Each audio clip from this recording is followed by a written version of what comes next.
नमस्कार, बहुत स्वागत है आपका। सावन के महीने में घर में छिपकली का दिखना शुभ होता है या अशुभ?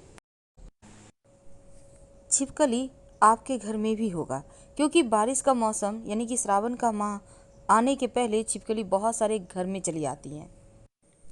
घर में छिपकली का होना आम बात है। अक्सर आपने देखा होगा आपके कमरे में किसी कोने में सीलिंग पर दीवार पर आप छिपकली देखते हैं और झाड़ू या डंडे से मार के भगाते भी हैं। लेकिन क्या आपको पता है कि शास्त्रों में छिपकली को माँ लक्ष्मी का प्रतीक माना गया है। इसलिए छिपकली से डरना नहीं चाहिए और ना उसे भगाना चाहिए, क्योंकि एक दो छिपकली होना आम बात है और ये कोई खास बुरा प्रभाव नहीं डालता। बहुत सारे लोगों के घर में बहुत सारी छिपकली होती है और छिपकली के भी कलर होते हैं। एक होता है सफ़ेद वाला और एक होता है काला वाला। तो दोनों ही छिपकली अलग अलग फल देता है। आज हम आपको उन्हीं फलों के बारे में बताएंगे। तो सफ़ेद छिपकली ज़्यादातर आपके घर में होता है और छिपकली के बारे में कुछ शुभ अशुभ संकेत भी माने गए हैं। जैसे कि अगर आप छिपकली को आपस में लड़ते हुए देखते हैं तो ये अच्छा नहीं माना जाता, क्योंकि कहा जाता है घर के लोगों में मतभेद या झगड़ा होने की संभावना बढ़ जाती है। अगर घर में छिपकली दिखे तो क्या करें? आप एक छोटा सा प्रयोग कर सकते हैं किसी भी मंगलवार के दिन। ये आपके जीवन की मुश्किलों को कम करेगा, आपके बरकत को बढ़ा देगा। जैसे ही छिपकली दिखे आप पहले से संभाल कर एक लाल रंग का कपड़ा रख लें। लाल रंग का छोटा सा, ज़्यादा बड़ा नहीं, कपड़ा रख लें। छोटा सा मतलब रुमाल इतना कम से कम, या उससे छोटा भी चलेगा। और जैसे ही छिपकली दिखे मंगलवार के दिन इस कपड़े को छिपकली के ऊपर फेंकें। जैसे कि ये कपड़ा छिपकली के ऊपर टच करे और फिर टच करने के बाद तो कपड़ा गिरेगा नीचे, लेकिन गिरने के पहले आप हाथ से कपड़े को ले लें, जैसे कि वो ज़मीन में नहीं गिरे। अगर डायरेक्ट आपके हाथ में ये कपड़ा आ जाता है तो इसका महत्व बढ़ जाएगा। इसके बाद इस कपड़े के ऊपर आप 5 सिक्के, आप 1 रुपये का कॉइन होता है ना, 5 लेने, कोई भी कॉइन, 5 सिक्के। अगर तांबा का सिक्का मिल जाए तो 5 तांबा का सिक्का। अगर आपके घर में चांदी का सिक्का है तो 5 चांदी का सिक्का। मान लेते हैं चांदी का तांबा का सिक्का नहीं मिला तो सिर्फ 5 1 रुपये का सिक्का रख लें। तीनों मिल जाए तो और अच्छी बात। ठीक है, अब आप इसको लपेट कर, याद रखिए बांधना नहीं है, उसको लपेट ले अच्छा से और इसको अपने व्यापार स्थान पर रख दें, धन स्थान पर रख दें, आप कहीं भी रख सकते हैं। आप देखिएगा 1 सवा महीने में आपके घर में बरकत होने लगेगी। दूसरी बात, ये जो छिपकली है ना, अगर आपको घर में छिपकली दिखती है तो आप छोटा सा प्रयोग भी कर सकते हैं। भगवान की मूर्ति के पास जो आपने कुमकुम चावल रखा हुआ है ना, थोड़ा सा उठा लें और छिपकली पर छिड़क दें और तुरंत अपनी मनोकामना विश बोलें। अगर कोई भी मनोकामना हो और ऐसा करके आप विश मांगते हैं ना, वो मनोकामना जल्दी पूरी हो जाती है। शास्त्रों में कहा गया है कि छिपकली जो है वो आपके धन के मार्ग को खोलता है।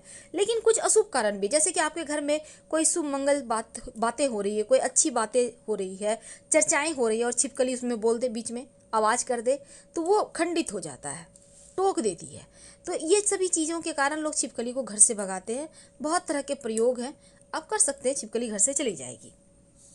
अब देखिए, घर में अगर आप नए घर में प्रवेश कर रहे हैं, मरी हुई छिपकली दिखे या मिट्टी में दिखे तो अच्छा नहीं माना जाता। स्वास्थ्य पे इसका निगेटिव प्रभाव दिखता है, ध्यान रखिएगा। वैसे तो सपने में छिपकली देखते हैं, कीड़े मकोड़े खाते हुए देखते हैं तो भी अशुभ संकेत हैं।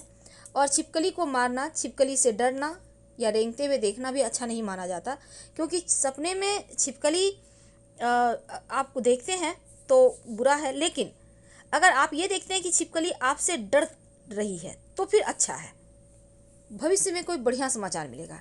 लेकिन अक्सर आप देखते होंगे कि पूजा घर में छिपकली का होना बहुत अच्छा होता है। घर में संपत्ति बनी रहती है, दरिद्रता नहीं आती है। लेकिन चूंकि आज हम आपको कुछ खास प्रयोग बताएंगे, ये जितने भी हमने आपको बातें बताई वो सफ़ेद छिपकली के। बहुत सारे लोगों के घर में काली छिपकली भी होती है, लेकिन काली छिपकली के होने से कुछ इसके निगेटिव प्रभाव भी होते हैं। काली छिपकली का होना और कुछ अच्छे प्रभाव भी होते हैं। अगर आपके घर में काली छिपकली है तो संतान संबंधी मुश्किलें परेशान करेगी।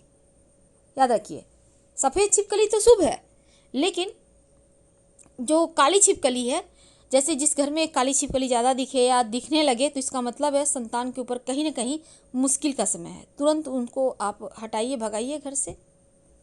अब देखिए, जैसे कि अगर कोई प्रेग्नेंट है तो बहुत संभल के रहना चाहिए, क्योंकि काला छिपकली का मतलब होता है गर्भपात या फिर संतान ना होना, संतान के स्वास्थ्य में परेशानी। दूसरी बात, धन रुकेगा ही नहीं। धन कहाँ से आप लाख प्रयास कर लो, कमा लो, लेकिन वो टिकेगा नहीं, खर्च हो जाएंगे, कभी बीमारियों पर, कभी दवाइयों पर, ये सभी चीज़ों पर, या फिर कहीं चोरी हो गया, खो गया, बहुत तरह की मुश्किलें पैदा करता है काला छिपकली। और तीसरी बात, काला छिपकली होने के फायदे भी है। क्या है फायदे? किसी का भी तंत्र मंत्र क्रिया आपके ऊपर असर नहीं करता, चाहे वो लाख प्रयास कर ले, कितना भी प्रयास कर ले, टोना टोटका, तंत्र मंत्र क्रिया, ये सभी असर नहीं करता जिस घर में काली छिपकली होती है। तो एक तरफ नुकसान कर रहा है, लेकिन दूसरी तरफ फायदा भी है। कहीं ना कहीं से भूमि, जमीन, जायदाद, प्रॉपर्टी के आप मालिक बन जाएंगे।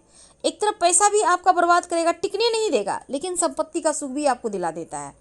अगर कोर्ट कचहरी मुकदमा वगैरह चल रहा है, उसमें आपको विजयश्री दिलवा देगा काला छिपकली। तो काला छिपकली के होने से बड़ी हानि यह है कि संतान के ऊपर कष्ट है और पैसे नहीं टिकते। लाभ यह है, मुकदमे में विजय होती है, भूमि, घर, भवन का सुख मिलता है। और तीसरा, आपके जीवन में जो तंत्र क्रियाएं हैं वो असर नहीं करती, चाहे लोग कितना भी आपको परेशान करना चाहें।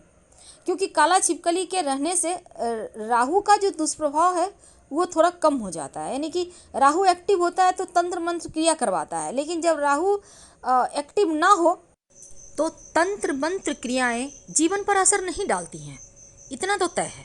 लेकिन दूसरी तरफ कभी कभी आपने देखा होगा, ज़मीन पर चलती है, रेंगती हुई चलती हुई आपको छिपकली दिख जाती है, जो कि सही नहीं माना जाता। अगर आपके घर में रेंगती हुई, ज़मीन पर चलती हुई छिपकली दिखे तो ये अच्छा नहीं है, अच्छा सगुन नहीं है। हो सकता है उस दिन कुछ अच्छी चीज़ें ना हो आपके जीवन पे। इनसे बचने के लिए आप तुरंत उस जगह को साफ करवाएं, फिनाइन वगैरह डालें, ताकि नेगेटिव एनर्जी खत्म हो। और दूसरी तरफ आप पूजा घर में एक दिया जला दें। तो सफ़ेद छिपकली घर में एक बार तो फिर भी ठीक है, ज़्यादा छिपकली होना कहीं भी अच्छा नहीं है, क्योंकि छिपकली के बहुत सारे शुभ अशुभ लक्षण होते हैं, उसके बारे में हम अगले वीडियो में बताएंगे। लेकिन एक बात हमेशा ही याद रखिए कि जो काली छिपकली है ना, अपने साथ अगर अच्छी चीज़ों को लाती है तो बुरी चीज़ों को भी एक्टिव करवा देती है। इसलिए ज़रा सावधान रहिएगा। और खासकर आपके घर में जो बच्चे हैं उनके करियर को लेकर बहुत सतर्क रहें। अगर घर में काली छिपकली दिखती है तो बहुत तरीके के प्रयोग होते हैं, आप प्रयोग कर सकते हैं छिपकली को भगाने के लिए, ताकि आपके घर में परेशानी ना लाए। क्योंकि काला छिपकली होने से बच्चों पर भी असर है, पैसे नहीं रुकेंगे, झगड़े लड़ाई वाद विवाद होंगे, लेकिन अच्छा ये होगा कि केस मुकदमे में विजय होंगे आपको। दूसरी तरफ तंत्र मंत्र क्रिया, चाहे वो कोई भी व्यक्ति हो, आपके ऊपर कुछ करवा ही नहीं सकता, और साथ ही आपके जीवन में भूमि का सुख देता है। तो सफ़ेद छिपकली और काला छिपकली में अंतर है। वैसे तो छिपकली रंग बदलती है, लेकिन अक्सर कभी कभी क्या होता है, अधिकतर वो आपको काले रंग में ही दिखेगी। एकाध है तो कोई दिक्कत नहीं, ज़्यादा है तो संभल जाए। और छिपकली का जो अंग पर, शरीर के अंगों पर गिरने का भी शुभ अशुभ फल होता है उसके। लेकिन सपनों में अगर आपको छिपकली दिखे तब इसका क्या संकेत है? अगर आप सपने में छिपकली को घर में प्रवेश करते हुए देखते हैं तो इसका मतलब है मुसीबत आने वाली है। सपने में छिपकली को मारना शुभ फल देता है, यानी अच्छा संकेत है, मुसीबत से बाहर निकलने का संकेत है, परेशानियां दूर होने का संकेत है। सपने में छिपकली को शिकार करते हुए देखना अच्छा नहीं माना जाता। अगर छिपकली को कीड़े मकोड़े खाते देखते हैं तो ये आपका नुकसान दिखाता है, आर्थिक हानि हो सकता है, आर्थिक संकट हो सकता है। सपने में छिपकली का बच्चा देखना भी अच्छा नहीं होता। कोई कार्य ऐसा जो आप करने वाले पर वो रुक सकता है या फिर बाधाएं आ सकती है। लेकिन सपने में अगर आप देखते हैं कि दीवार से चिपकी हुई है छिपकली या छिपकली का झपट्टा मारना, ये अच्छा नहीं माना जाता। सावधान रहिए, दुश्मन साजिश करने वाले हैं, आप साजिश के शिकार हो सकते हैं, इसलिए पहले से सावधान रहिए। के बारे में भी हम कोशिश करेंगे अगले वीडियो में बताने का। तो हम आपसे विदा लेते हैं। जानकारी अच्छी लगे तो लाइक कर सब्सक्राइब करें, अपनों के साथ शेयर करें इस वीडियो को, क्योंकि इस वीडियो में हमने एक बहुत खूबसूरत सी जानकारी भी दी है आपको। और ये पूरी तरह से ज्योतिष पर आधारित है। फिलहाल विदा लेंगे। हर हर महादेव। कमेंट में लिखना मत भूलिएगा। धन्यवाद।